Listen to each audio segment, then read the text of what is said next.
This episode of the podcast is brought to you by Health.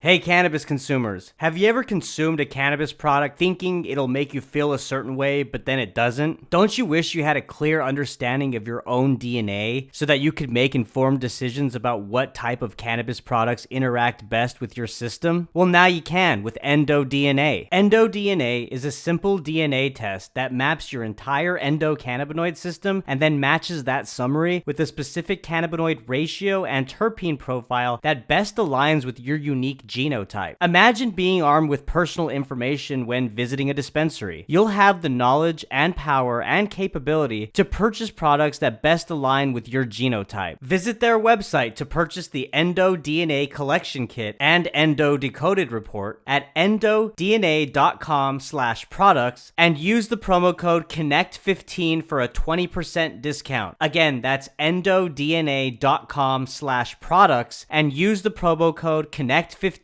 for a 20% discount. The future of cannabinoid therapeutics is here with EndoDNA.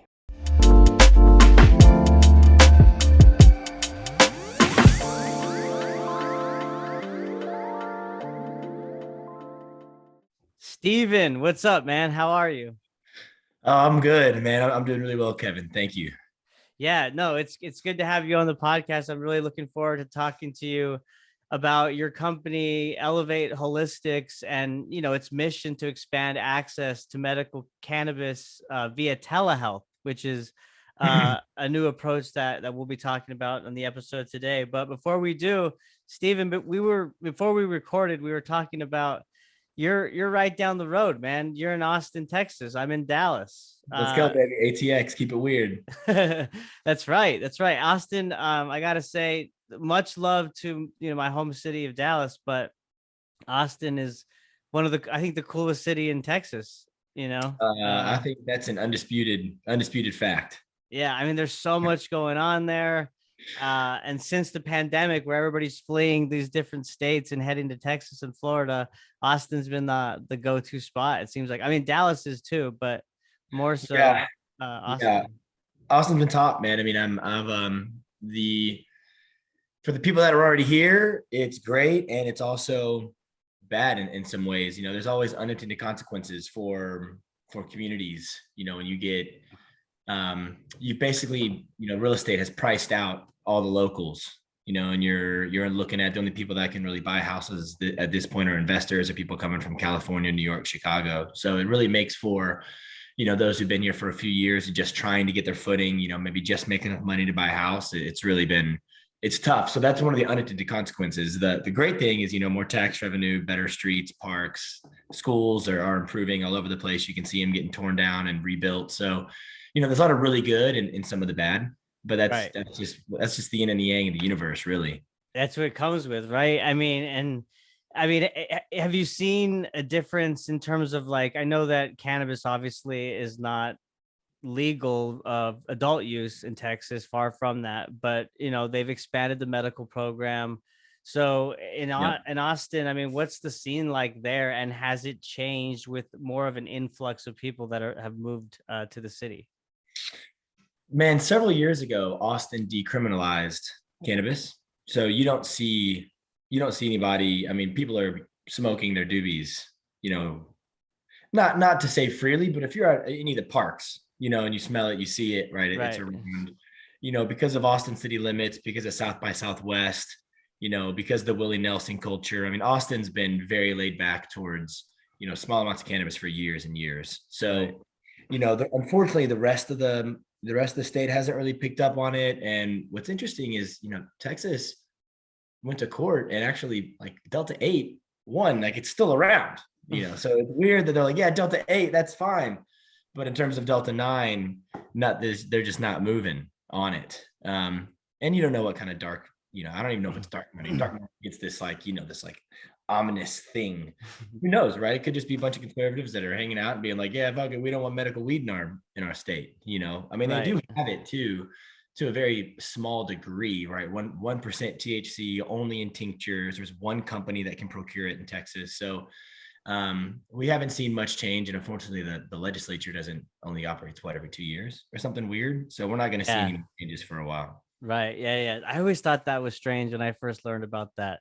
The legislative session happens every 2 years. So you're basically just kind of preparing for that moment, right? I mean, with whatever Yeah. policy you're trying to get over the finish line, it's crazy. But yeah, Texas has always been an anomaly for me because I've lived here basically this is my home since where I was born and raised, which is New Mexico, right? So Okay. with Texas, I've always been confused because with cannabis, it seems like a no-brainer, and I get the stigma that conservatives have around it, but you'd think that the younger generation of leaders that are conservative in this state would like look to this and be like, hey, there's Oh, tax revenue to be made, and not to mention like position Texas as the leader, potentially in the world when it comes to industrial hemp.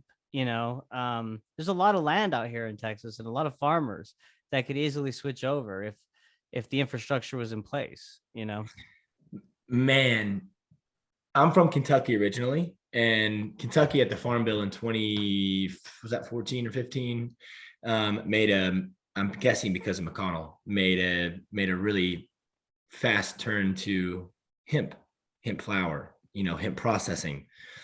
So you saw a lot of brands, even like Ananda, right? Very popular brand in CBD, that a lot of people procure their hemp from Kentucky, and that was old tobacco farmers, right? Old, whatever type of farmers, but primarily tobacco, easily made that flip. And so when you look at that, Texas could easily do the same thing, but hemp's only picking up popularity. I mean, there's hemp houses being built now. I mean, it's just insane. When you look at it, and I think um, there are some young conservatives. I mean, in the House this last election, much to people's surprise and one half the aisle's dismay, conservatives picked up seats in the Texas House and Senate. So they became even stronger hold in the government seats.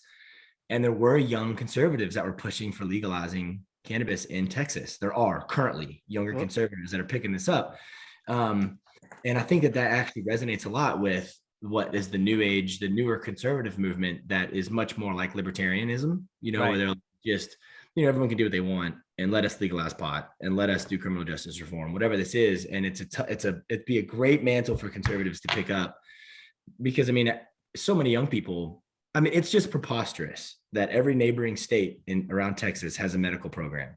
Texas doesn't.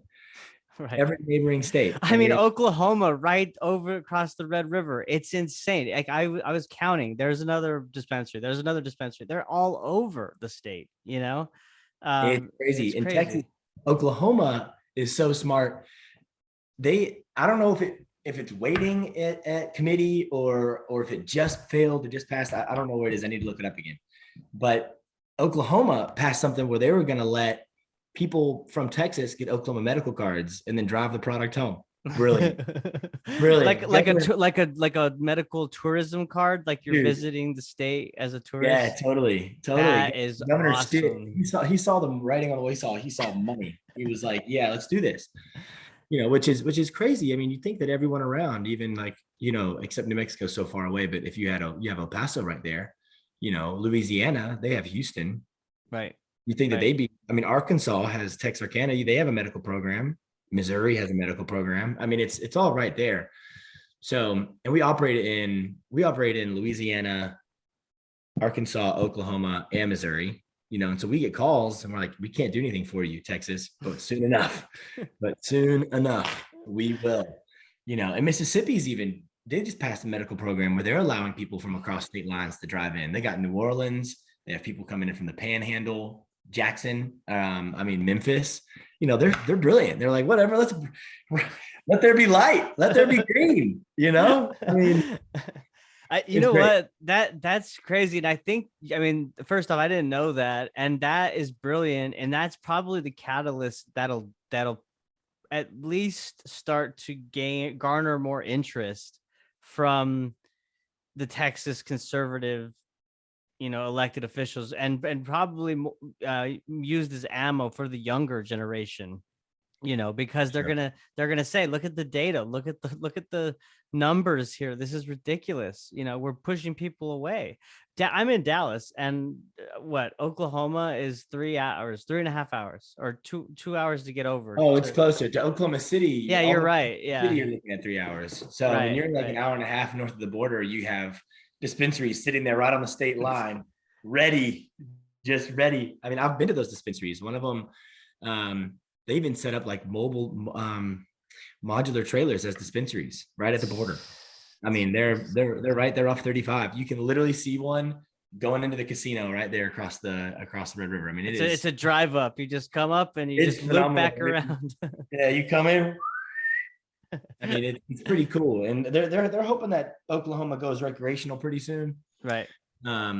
Which is I mean, if Oklahoma passes recreational, then Texas is going to have no option, because there's going to be millions of people driving, thousands and thousands of people driving from Dallas up to those dispensaries. Right. I mean, there'd be cops. There's going to be cops making hay off people driving across that border. We're going to see more billboards that say, arrested for smoking pot while driving, call so-and-so. Oh, for sure. Call like the jungle attorney, right? Yeah. Whatever that is. Yeah. Well, that's a good segue, because you mentioned Louisiana and a few other states that Elevate Holistics operates in. I think it's a total of 11, correct if I'm wrong. But, first, let's start with the benefit of cannabis telehealth. I mean, telehealth is a new concept overall, right? Mm-hmm. And I've worked for a company in the past that focused on telehealth and educating like hospital staff and nurses on how to do things, to treat patients. And it seemed to have a lot of success, right? I mean, especially during a period where COVID has made people work more remote and, be more virtual instead of in person. So tell me a little bit about the benefit of cannabis telehealth and why you're passionate about it. Man, there's a lot to expound on here, Kevin. So if we look at, there's been a few key events, I'd say, that really, bring telemedicine and why it's important, to our society. And, as broadband becomes more proliferated out in rural America, rural America is, right now there's healthcare deserts, right? You have people that have to drive 30 minutes to several hours to be able to get adequate care. And so when you look at states like Missouri, that was our second market we went into at the end of 2019. Part of their initiative to better serve their rural communities was to make sure that Medicare and other government programs had a strong telehealth presence and had doctors enrolled, so that they could then serve these patients without them being so inconvenienced, and also doctors, out in these far areas, right? So you're getting better healthcare, increasing access to a wider net of folks. And so, as medical cannabis has become more and more popular by state, I mean, every year more states are going medical. What we're going up against is a really strange thing, because cannabis is not legal, but telehealth is now established. Most states wouldn't allow telehealth to be used to get medical cannabis certifications, but you can get opioids and other things over telehealth, right? It's like such a weird thing. In some states, even like Colorado, they don't even allow telehealth for medical cards. It's crazy. Some states like Florida only allow renewals via telehealth. They have to go to see a doctor in person to get their card. Arkansas tried to pass something like that. And really, it's just big interests of hospitals and other places that want you to have to, have people to come in and see the doctors. It's definitely interested from the medical board, and trying to control the medical program in a really, I mean, it's preposterous. It's unfortunate too. I mean, because ultimately the patient who needs the medicine is the one who loses in the end, right? It's crazy, dude. And what you see is so much in rural America, and why Elevate started, which kind of goes into our passion about this. We started in Oklahoma.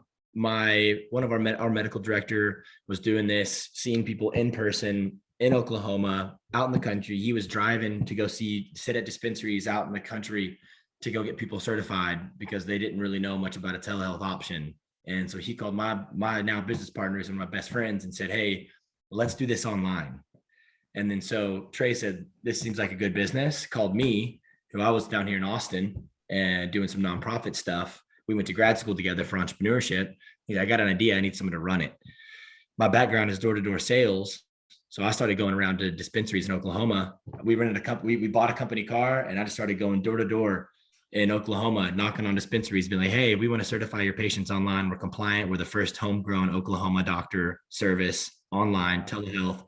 And you see it, and you see it, and you see now when you start to get into it, entrepreneurs, it's crucial to get out and talk to their customers. These customers, out in rural Oklahoma, our customer base was 50 and up. I mean, it was like these people either didn't know how to get on their phone, barely learning how to text message and email. They're like, they don't know how to do this stuff. So we were helping them learn and educating people on what it's like to even hardly set up an email, right? And that's like the customer that we started serving. And what you see out there is that oftentimes those economically depressed areas, they don't have good food, they don't have good healthcare. It's these weird areas where we were like, well, if we can increase this access here and we can make it easier for these people to get this medicine that helps them live a more natural way of living. I mean, we've served over 35,000 patients. And when I first started, I was answering the phones, I was doing everything. And people were like, I have a medical card and now I don't take as many pharmaceuticals and I'm eating healthier. And it's crazy because like when I'm smoking, I'm getting the munchies and I'm stuffing my face. But these people would take medicine that hurt their stomachs and hurt their colons, and these things hurt their intestines, right? And so now they can finally eat better and they can eat more.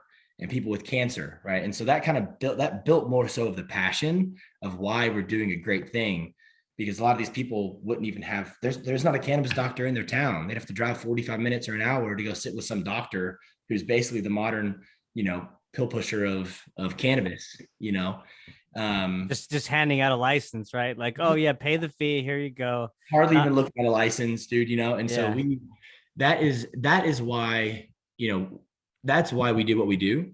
And COVID was such a blessing.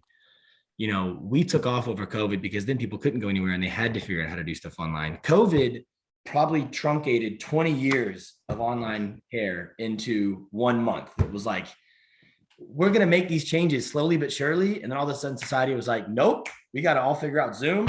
Let's do it. Yep. And that's how it went down too. That's so true, man. It was like, boom. And now everyone's online. And so, at that point, dude, broadband providers, our internet was slow as fuck for like a week or for like a month because everyone and their mom all of a sudden had to be home all the time online. Right. And you're all competing for bandwidth, right? For bandwidth, dude. Literally, the company that we use called Doxy is our telemedicine portal. So many physicians signed up when COVID happened that they broke their servers. Whoa. I mean, it was like, and state laws, emergency orders changed. We wouldn't have been able to expand. Like Illinois didn't allow telehealth. Ohio didn't allow telehealth. Arkansas didn't allow telehealth. None of these states allowed telehealth. Some of them are hard asses and never allowed it, like Colorado, they're hard asses. But like a lot of these other states now allow it. And they wrote it into their code because then the doctors said, oh, this is awesome. I don't want to have to work that hard. And it was less of a threat because now all the doctors are on telehealth. I'm like, oh, screw it. This is way easier. It's already came.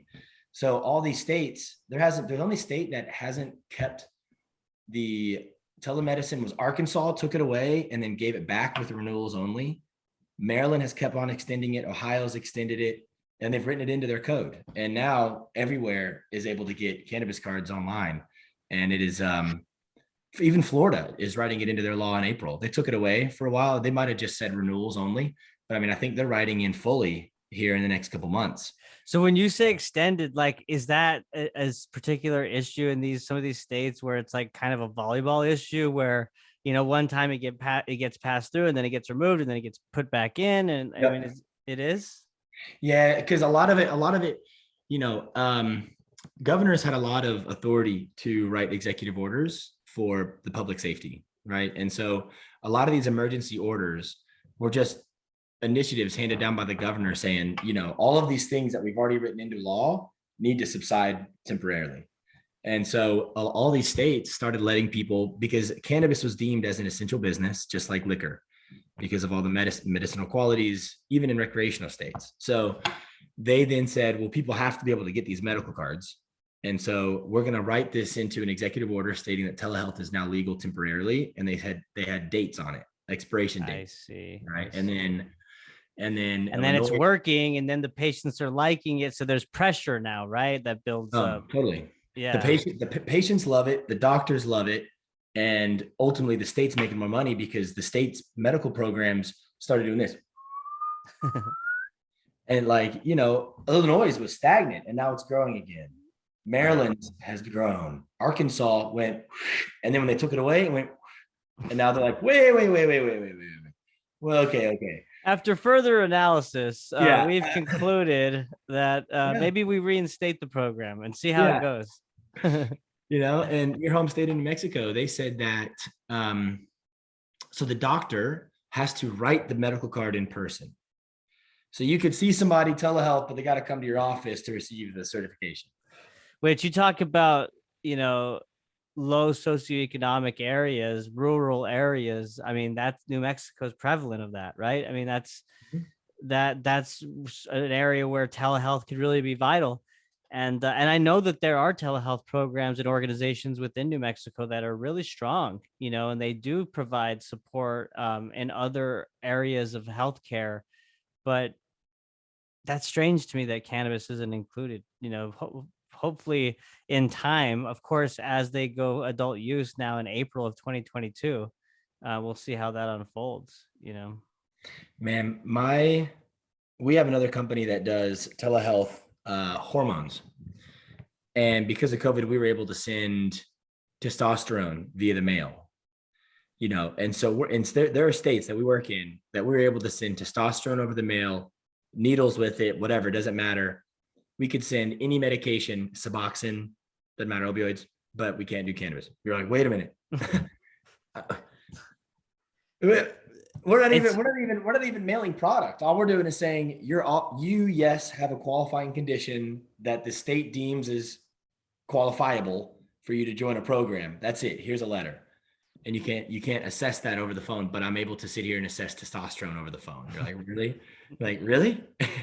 So backwards, but it goes back to, and we don't have to get into that rabbit hole, but there is interest that they're protecting, right? And we've kind of seen that play out the course of the last 2 years in other areas. So it's just it's money, man. I mean, that's what it comes down to. But I want to talk to you about some of the challenges that you encounter, particularly when it comes to regulation, legislation, policies that are being proposed or passed. I mean, I would imagine, there's the state level because you operate in 11 different states. So you're having to keep up with all that. So what are the most challenging states? And then is there any kind of challenges or even opportunities or benefits that has happened at the federal level when it comes to telehealth policy? Yeah, federal, it's not even really a federal thing. I mean, it would be federal. They need to pass the Safe Banking Act. They need to take it off the Schedule 1, right? But I think that would actually benefit a lot of other than regular doctors, like hospitals. Like right now, doctors that work at hospitals can't even moonlight for companies like mine. They say you cannot write medical cards. So once those changes happen at the federal level, then you'll see that stuff loosen up at the state level. So those are really the big things. And what our assumption is that we're going to see the federal government take it off the schedule, pass the Banking Act, and then let states decide what they want to do with it. I mean, I think that's going to be the case. Yeah. Whether it's medical, recreational, or not allowed is going to be at the state level. Does SAFE pass as a standalone bill? I mean, we saw that it was pulled from the NDAA at the end of last year, right? So I believe Representative, I forget his name. He's a big advocate for safe banking. Anyway, he's reintroduced a standalone bill. So I mean, yeah, it seems like it's a no-brainer, right? I mean, and really what I think safe banking it'll benefit the most is the small to medium-sized businesses, right? I mean, those are the companies that need this the most. Who's going to benefit most? I mean, it's probably going to be the huge players. I mean, it'll increase the chances of the small businesses being able to operate, right? But think about the roll-up happening in medical cannabis and recreational cannabis right now nationwide with these multi-state operators is mind-blowing. I mean, you're seeing brands getting acquired for 100 million, 200 million. Dispensaries in states like Pennsylvania. If a state doesn't have a residency requirement for their laws to operate a dispensary there, like Missouri does, dude, their out of state markets are scooping up brands left and right. You know, if you look at the people that came out of Chicago when they did their medical program in 2016, Chicago's so corrupt. They gave their licensing to 5 companies. I might be exaggerating, but every one of those companies are now $1 billion business and are acquiring stuff nationwide through holding companies. So, I mean, those are always going to be people that benefit most from federal policy. But for the chances of, small people surviving, and then we really need that. I mean, if you look at, for us, Square, when we first started, Stripe shut down our account. Square beat our account. That's what I mean, right? Yeah, I mean, even just having the ability to operate, because there's so many stories like you're explaining where these companies are just getting shut off, and it's ridiculous. And I see your point. I mean, you're right, and we are seeing a lot of consolidation in the space right now. I think literally just today, which is the first day of February 1st, Verano announced their intention to acquire Goodness Growth, right? So yeah, I mean, it's happening all over the place, and there are those main players, but again, I mean, just having the ability to operate and bank is going to be huge for a company that's just kind of starting out. Going back to your other point of like things that don't make sense when it comes to the big players and the small players, is like New Mexico. I just read, there that the state decided to allow no plant limit for like macro commercial license holders, but for the micro growers, they're still limited to 200 plant count. So it's like, that's a state where they've done a good job with social equity and all that, but it just doesn't seem like that makes a lot of sense, right? That was in New Mexico? Yeah, in New Mexico, I read that. So again, I mean, we don't know how this is all going to shake out. This is all very new to every state, but yeah, I mean, what can you do, I guess, in your position to improve access to medical marijuana? I mean, you've already kind of touched on a couple of things, but what are you doing specifically in rural areas? Yeah, so how we're helping increase access, I mean, is by making our platform extremely easy to use. What we're doing is we go out and work with dispensaries in these rural parts of the state, and as we work with the dispensaries, we provide discounted medical card appointments, and then we make the process incredibly easy for the patients. So, when we talk about some physicians, if you're looking at in-house doctors, they're probably going to charge $150 to $250, for a med card. We're charging $75 to $125, sometimes even lower than $75, right? It's $50 to $65. So we are bringing down the market to cater to a wider selection of people instead of keeping it gated by price. And then when you make it online, the patient can access it from home. I mean, we sometimes out in the middle of nowhere and you still have 4G, even though it's 2022, it's hard to help you. But if you have LTE and you're out in the middle of nowhere, even with LTE, then we can see you. We can get you on the video call with the doctor, and oftentimes, like places in Oklahoma, there's more dispensaries in Oklahoma than there are in California or every state combined. I mean, it's just crazy, right? Missouri has 180 dispensaries. There's a lot there. Right. So when you look at it, these places, especially in a place like Oklahoma, where you have access to so many dispensaries, but you might not have a doctor around, well, where you go to is now most places have LTE, even if you drive into town to do the appointment in the car, but it still saves you an hour and a half to do it. That's fine. A lot of people have satellite internet, whatever that is. So if they can get some service or go to a friend's house, then they're able to see a doctor and they're able to go shop at a dispensary in 2 weeks. Right.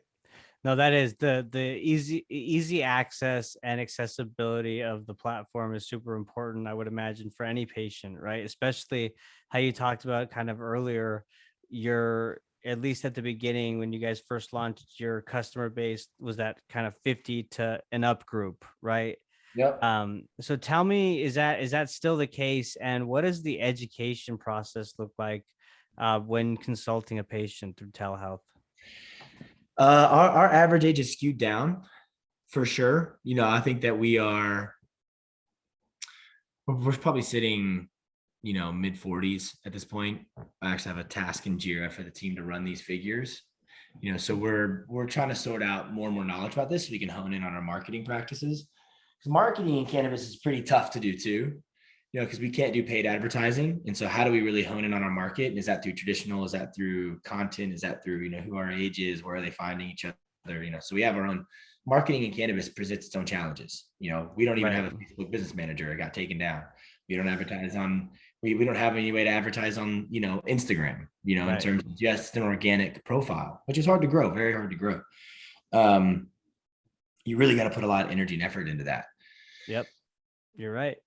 I know that world very well. I mean, that's what I do for a living, and I've done for the past decade. And you are 100% right. I mean, it is not easy for cannabis brands that are not large players, like we talked about, that have large marketing budgets that, can pay to play on these platforms. If you're working organically, one, it's tough for any business in any industry, but particularly cannabis, because of the censorship and the shadow banning and the removal of accounts that happens within these platforms. It's really touch and go on a day-to-day basis. It is, dude. It's touch and go. Things are always changing, so we have to stick to, say, programmatic marketing, which we didn't even invest in. We thought it was a waste. We did a billboard, thought it was a big waste. We spend a lot of our time producing content online, so when we think about our education, to your point, I forgot even what you asked. I went on a little tangent there. To your question, we spend over 6 figures last year creating content online. And that doesn't even create the 40 grand in a video project that we did, so that's, so when we say education, you have a few different things. You look at, what is a cannabinoid? What are terpenes? What is sativa? What is indica? What is this effect? Like the knows. What's that even mean? This isn't your granddad's cannabis. What's that mean? What are concentrates, dabs? You look at all these different things that a lot of these markets have access to. Why would you do a tincture, flower, right? So we have content on a lot of this material. And then on the other side, you look at, what are the qualifying conditions and how does cannabis help? Okay. So you're like, what is products? What is cannabis? What are these conditions? Why does it help them? How does each product help each condition? And then on the other side of it, again, you're looking at state laws and processes. Who qualifies? Why? What do you qualify for? Are there different allotment measures? Like, what are the requirements to prove residency, to prove identity, right? So we're trying to educate people on process, cannabis generally, and then also, products. So there's a lot to it. And we find that right now you're seeing that the people that are growing, the segments that are growing cannabis fastest, you're looking at women in their 30s and you're looking at baby boomers. Mm-hmm. Seems like men pretty much from 15 to 60 have always been smoking weed for whatever reason. I don't know like what's going on. It's like we're just supposed to get out and pee outside and smoke a joint. I don't know what's up. I used to smoke in my day, but I've heard that it could help with my back, right? And they get back into it, or they've always just secretly been smoking, like you said, and they've always just been low-key chiefing, for me once. So I graduated high school in 2009 in Louisville, Kentucky. And nice. I'm 07, so we're pretty close in age. Pretty close. There you go. Yeah. So you know that when you were ending high school, that would have been just when really good cannabis was moving its way across the country from California. Mm-hmm. Before that, we were smoking mids and Reggie and brickweed from that came across the border in semi trucks, all smashed up and smashed and just trashed and burned and brown. Oh, it's terrible, and so like I remember it was probably 2007 when I smoked my first bit of loud that was White Widow. Oh yeah, of like really good weed that was flown in or drove across the country. Who knows, dude? I blacked out. What do you mean blacked out? Like you like not an alcohol blackout where you operated and functioned but you don't remember, or you just passed out? Oh, there was times that I remember my brother being like, "We're going to Taco Bell." I was like, "What?" And then all of a sudden, I had Taco Bell. That's like the last thing I remember. It's like browning out. I was so stoned. And my dad found that weed, and my dad said, "I haven't seen shit like this unless it was from Hawaii." And that was in the early 80s. He's like, we don't see this stuff. And he was like, this shit will make you stupid. And that was the first time, it was like that's, and he took it from me and gave it to his buddy. He's like, I'm taking it to David's house. He's been smoking for 30 years. I'm like, you smoke that, Dad. I know you smoke that shit, Dad. So he blamed it on the friend. Yeah. right. My dad said the same shit, man. One time way back when he said that like the best weed that he had smoked when he was in college was from Hawaii, same state, but he mentioned the strain Maui Wowie. I don't know if that originated from Hawaii or not because of Maui, but yeah, he always mentioned that Hawaii was the best, probably because of the climate, of course, right? I mean, people been these old men's been smoking loud for years. Way back when they quit for a little bit, probably because their wife makes them or something, or they're like, I gotta. That's what it is. Yeah, that's I gotta level up, whatever. And now they're like 60 again. They've been on pharmaceuticals for years, or they're a veteran, or they, work in rural America, or whatever it is. And they're like, fuck it, I'm gonna retire in a couple of years. My back hurts, my knees hurt. I've been on blood thinners and cholesterol medicine and all these things. Like I'm gonna pick up a doobie again. And what we find is if these dispensary owners, these dispensary staff don't pick up the mantle, our doctors hardly know about the endocannabinoid system. They're not even taught that in medical school today. So most doctors don't even know about this stuff, and so they learn about it on their own because some states have continuing education. So they learn about their own. Somebody gets on a call, we don't even, our doctors don't know shit. They're like, they don't know what terpene they're gonna have somebody. I've got some depression. Okay, well, you need to try some marijuana that has some limonene or some pinene, right? Gives you that happy kind of euphoric, right? Mood. Yeah. Whatever it is, it's cerebral and the nose knows, and if you go into a dispensary and you smell something and it smells great, you can smoke it. If it smells like shit to you, don't smoke it. Your body doesn't want it. So, when we have resources that we send people to, like the cannabis care team, they're nurses that are so educated. And so whenever we have people that really need help picking out their products, picking out their treatment plan, picking out whatever, we send them to them because our doctors can't provide much value. We get our people, we have a lot of our staff that's come from dispensaries. And so we educate a lot of people on the phone. Oh, okay, you have back pain. You might want a heavier, you want a strain that has more indica terpenes. Okay, maybe get a salve for the back.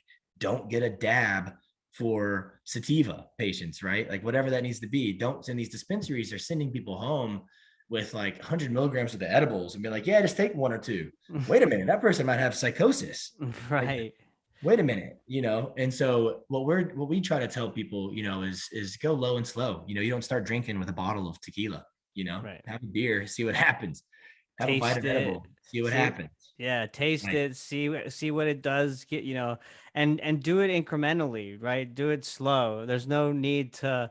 That's horrible advice to take 100 milligram or 50 milligram gummy. Take one or two. You're like, wait a minute, I don't even take two. I know, right? Yeah, I can't take 50 milligram gummy. Like, there's no way. I would be if I did, I would just sleep all day. I've tried a 25 where I've cut it in half, and even then, I'm like stupid, I'm high as a kite. Right. Which is great if I'm not doing anything, but if you have to be functioning, it's probably not the best idea. Yeah. Something that I'm what I'm most excited about in cannabis coming up, Kevin, is in a lot of these medical states, it depends on the market you're in. I got this from Arizona. No, this is from Missouri, but the first time I saw it was Arizona. This is a half CBD, half THC cartridge. And it is perfect out of a company called Missouri it's called AeroPro. Great brand, great design.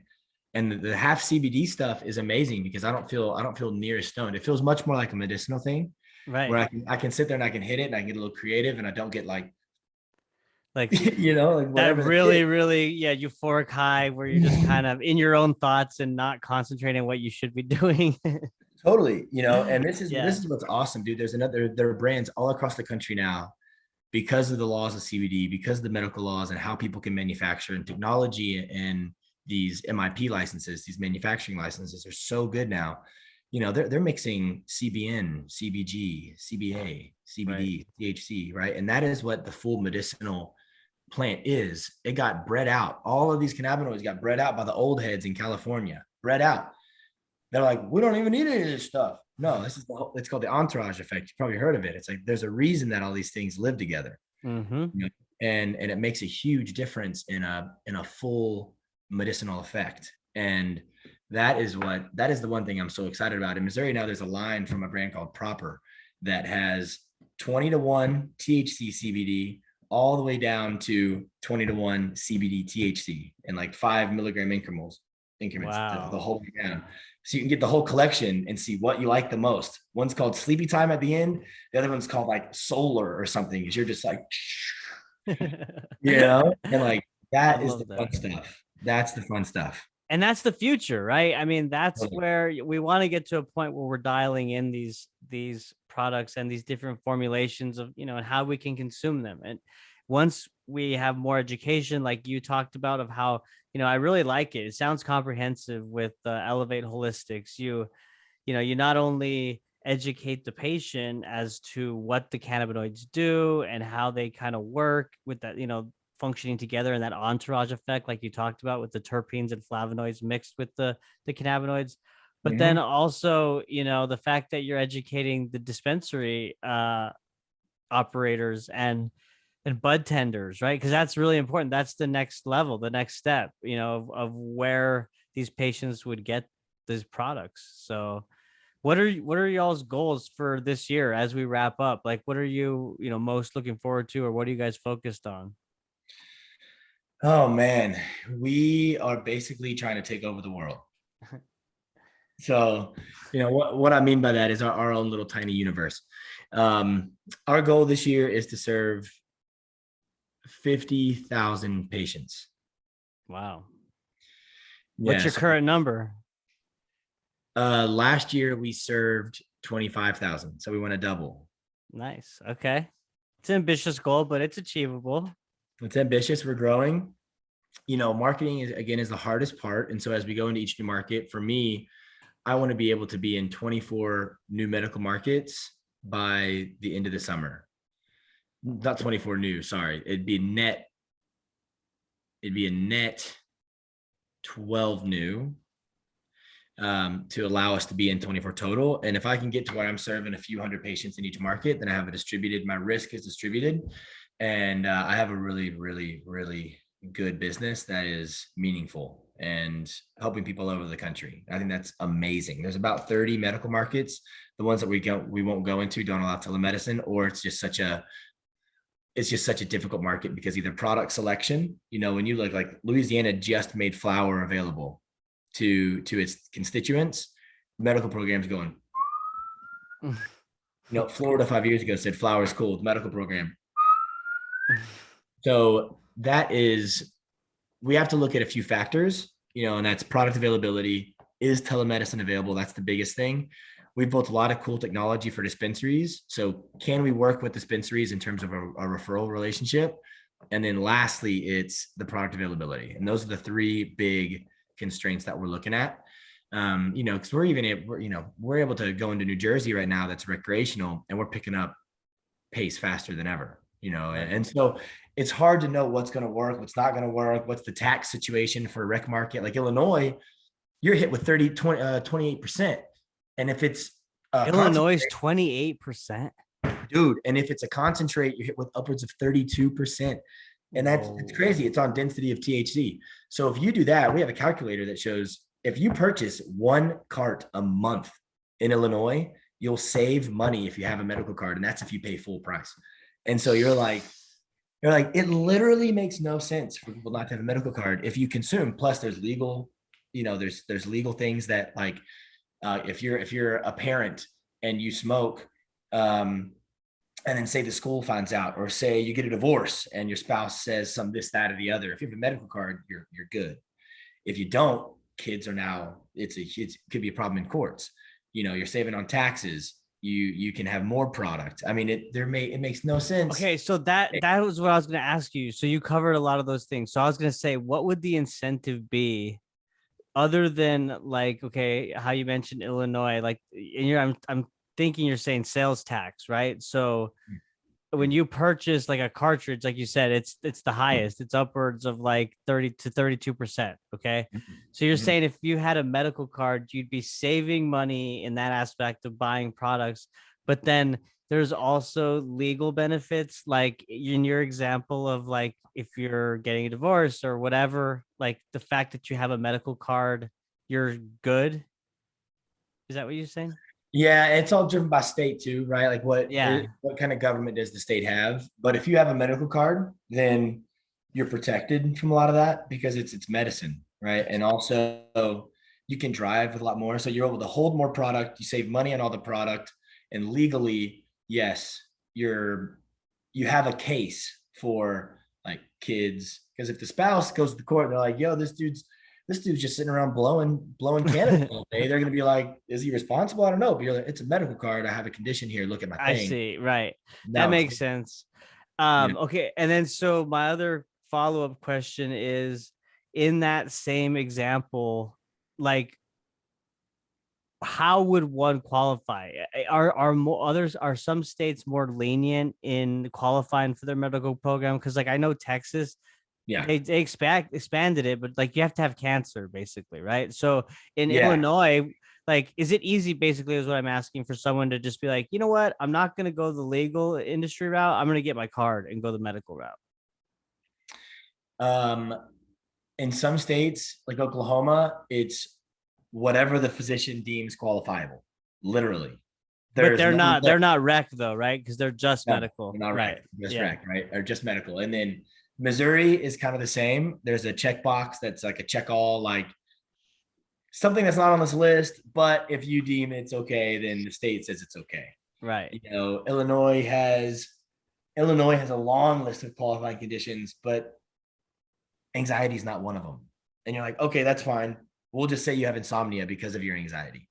You're like, okay, that works. No, that would work too. But that's just ridiculous that you have to go that route instead of just adding anxiety, which cannabis clearly helps address, right? I mean, and makes it worse sometimes. It's just true. But that's where CBD comes in because CBD can counteract the psychoactive properties that THC presents. At least that's what I've been told by doctors. I love my pen. That's why you have your pen. Exactly. Pen. Yeah. We don't need that. We don't need that. So I don't, right? Some people really need the high THC. It helps with the appetite. Same. I just like it. I like being high. Yeah. So, I mean, it's just what's really cool too, is they're coming out with sexy time oil that have THC and CBD and stuff. I've had guests on that talk about that. They even have suppositories, man. Dude, they do. They do. it's like you got a high vagina. It's like, that's pretty cool. That's really cool. It's like testosterone cream you can put on your balls and your scrotum, right? It seeps in that way. It's like, oh no, for women, we'll just put up a suppository of some cannabis and see what happens. Yeah, it's cool. And it's everywhere. I mean, there's even cannabis inspired, like female cannabis inspired brands, of course, that are emerging. But like the one that comes to mind, and I've had the co-founders on, is Her Highness. And like, I'm telling you, man, like they have, like, if I was a girl, I would totally be into what they sell, because it's all about, that real classy, elegant, golden, shiny type of branding that has unique products. So it's for everybody, basically. This plant is for everyone, man. And dude, it is. I know that when I'm sitting, there are times that sometimes when I'm business traveling, I'll sit here and smoke this pen, and I'll start pinging my team, because all of a sudden I have a bunch of ideas, and I'm like, oh yeah, let's think of this. Let's think of this. Have we thought of that? Oh yeah, we thought of that already. Okay, cool. Let's do this. Let's do that. Oh, that was a bad idea. Got it. Okay. And you just keep. It's like it does, dude. It helps. I know that I'm in more of a creative state, or I can choose to be lazy.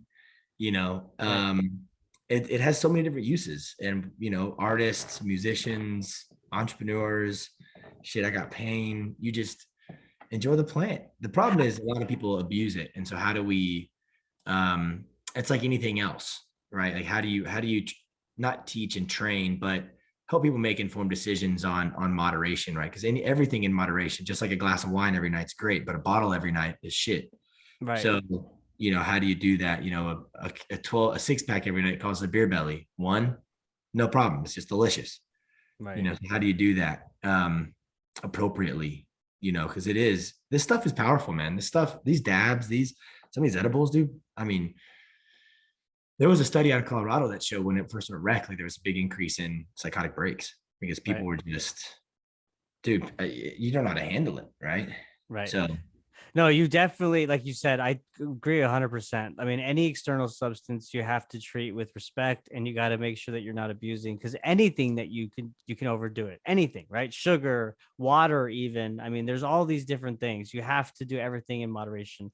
Water, of course, we need to sustain us, but I've heard that you can drown yourself if you drink too much water. I don't know if that's true or not, but I think it's true, but I don't know. We won't worry about ourselves because people water. I don't know, but yeah. But point being, I mean, I agree with you, and the high potency stuff, I think, is a bad look, right? I mean, if you correlate that to alcohol, how we kind of compared earlier, which I hate doing, but in this case, like, you don't see people running to 100 proof or Everclear like for a Friday night or Saturday night to consume. I mean, some people do, but I'm saying that's pretty extreme. You know what you're getting into, right? totally, man. Same for cannabis. It doesn't matter if it has a high THC level. Like, that means shit. Like we talked about earlier, and what you mentioned, right? What's the cannabinoid profile? What's the terpene profile? Does it smell good? That's one thing that I actually haven't thought about, and that makes a lot of sense. Like, if it doesn't smell good to you, then why would you smoke it? Don't smoke it. Yeah. And I've experienced that where I've been like, I just love cannabis so much that I'm like, it smells like cannabis, but of course it all smells different. You got a skunky smell, you got a lime or lemon smell, right? Dog Yeah. shitty. You're like skunky, right? Then you got the fruity, the pine sol. I mean, you have oranges, juicy fruit, right? If it smells great, it smells great. Some people I know love a good OG that just smells rank. I'm like, I don't need that. I don't want to do it. I'm gonna start, if I have the option, because again, we're in Texas, but I'm gonna be a little more picky. Like, no, I think I like this smell better than that smell. Man, these days we're out here ordering weed off Telegram and Signal and Instagram, and somebody brings it in. You got a choice now. Well, I need to get on those channels because I don't know that. I just know a guy, and that's basically it. So, yeah, but I've heard, like, in other states, I have a friend that's in Florida, who like says, yeah, I got a menu, man. He's like, and I look through the sativas and the indicas, and I'm like, okay, I know that illicit market exists, but I'm like, I don't know how to get there. I haven't looked, I guess. Dude, it's here in Austin. Oh, I'm sure, for sure. It's here in Austin, dude. I know somebody who pops on a Signal thing. She releases the menu every week. This person releases the menu every week, and they look at it, and she's like, yep, I'll take a half quarter of this, half quarter of that. Comes over, drops the bag, cash is picked up, and it's just like dude, do you remember when we had to go behind movie theaters to buy weed? It's like or just the shady, like, I remember when I first moved to Dallas, I'd have to like go to like strange neighborhoods and like, meet with some dude who I met through another guy, friend of a friend of a friend kind of thing. And yeah, man, like, today it's awesome. And that's what's so amazing and or fascinating about this current environment that we're in. Because you talked about earlier, like, the medical patient experience, and then you have the legal industry, but then you have the illicit market also, and you have all these different consumer bases, and one is like more advanced or like forward thinking than the other, right? Because it can be like the illicit market. We're talking about delivery here, right? And probably the majority of states, right? I mean, where the illicit market is prevalent. But in most cases, there is no delivery in some states for adult use, right? It just happened. Well, it just changed because of COVID. So many states now allow it because of COVID. Missouri's one. Cali's been on that train. Right. Okay. So they're more so now, but yeah. Okay. Like, these states just allowed curbside pickup. Curbside. So where do we go from here? Like, it's going to be really state adoption, right? I mean, I know that safe banking would be a great catalyst, but I don't know, man. I think that just like everything, like, it's just going to take so much time, like, especially if it's standalone. I'm not saying it doesn't have a chance, but we're looking at a process Yeah. here. We're looking at a political process, you know? Yeah. And when we look at the states that are up, you're looking at very red states. Nebraska shot it down a few times. What's surprising is Wisconsin shot it down a few times and they're purple. You know, Wyoming isn't looking at it. Idaho is not looking at it. Utah has a nice medical program, strange enough. You know, South Dakota just passed. North Dakota hasn't. You know, Georgia's got some medical. Tennessee hasn't. Kentucky's about to pass. You know, so it's happening. I mean, Minnesota just expanded theirs. I mean, it's coming at great velocity when you look at what's happening 5 years ago to today and what will be done in 5 years. I mean, in terms of a political process, it is insane how fast it has moved, not at the federal level, but at the state level, except in places like Texas, even though they did increase the THC count. They doubled it technically to 1% from 0.5. So we're making like big strides here. Right. But, No, I mean, hey, a win's a win. I'll take it. I won't complain about any of that. As long a as win is a win, dude. A win is a win. More and more states are going to allow flower, and you know, as a lot of them, as these old ass guys leave the state governments, and the ones that do start to actually enjoy cannabis, you're going to see it move. Yes. I totally agree. Once they get out of office and they're retired and they're finally like, yeah, I'll try one of that when they vacation in wherever, well, one of these new states, pick one, Arizona, New Mexico. I mean, totally. Right. Yep. It's going to happen. And when that day comes, we're going to be having a follow-up conversation, Stephen, and we're going to talk about where we move from there. You know, it's going to be when Texas opens up to where, you know, they allow smokable flower, it'll be a day to rejoice, dude. It'll be a day to rejoice. I'm driving down to Austin and we're sparking a J up. Let's do it. When that day comes. Let's do it, man. All right. Hey, I really enjoyed talking with you, man. This was a great conversation. Where can people find y'all's website and social media if they want to learn more about Elevate Holistics? Man, it's elevate-holistics with an s.com. You can find me on LinkedIn, Stephen with a PH, Stearman, Stearman. Stearman11 on IG, and then our Instagram is elevate.holistics, and that's probably the best place. If we have a good community group, so if you're in Missouri, you can join the Missouri community group. It's a badass group that's now self-moderated. It's really cool. Nice, awesome, and yeah, I'll be sure to put the links in the description box in the YouTube video as well. So Stephen, thank you so much again, man. This was fun. You're a really cool guy, very informative and very passionate again about, you know, expanding access to medical cannabis through telehealth. So keep up the great work, man. Cool. Thank you, Kevin. Really appreciate you, man. Yep. Cheers. Yes. And thank you all for listening. Bye.